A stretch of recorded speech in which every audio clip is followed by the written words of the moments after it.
রাজধানী ঢাকাসহ দেশের বিভিন্ন জেলায় শিশুদের মধ্যে হামে আক্রান্ত হওয়ার সংখ্যা বাড়ায় উদ্বেগ দেখা দিয়েছে। এরই ধারাবাহিকতায় কুড়িগ্রাম জেলায় গত এক সপ্তাহে ৮ শিশুর মধ্যে হামের লক্ষণ শনাক্ত হয়েছে।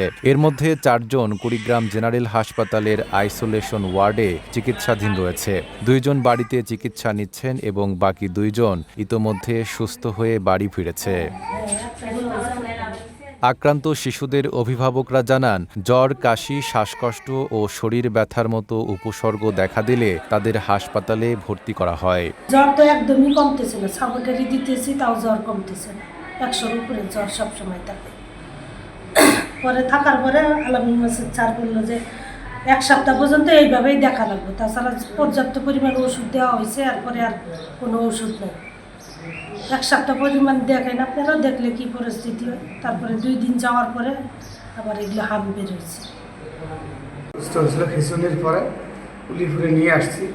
উলিপুর যে ৪ দিন হাসপাতালে ছিল, ওখানে হাম ধরা করার কারণে আমরা কুড়িগ্রামে আমাদের রেফার করে দিতেছে। কুড়িগ্রামে ৩ দিন ধরে আমরা চিকিৎসা নিচ্ছি।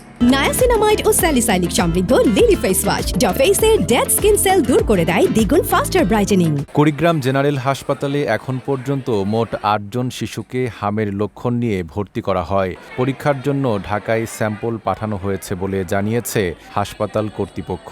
প্রথম যে রোগীটা ভর্তি হয়ে সুস্থ হয়ে গিয়েছিল তার আমরা স্যাম্পল পাঠিয়েছি।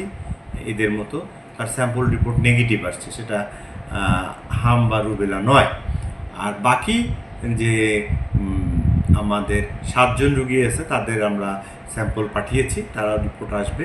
তার মধ্যে ২ জন রোগী বাড়িতে সেবা নিচ্ছে। নাইম আরাবী, ঢাকা পোস্ট।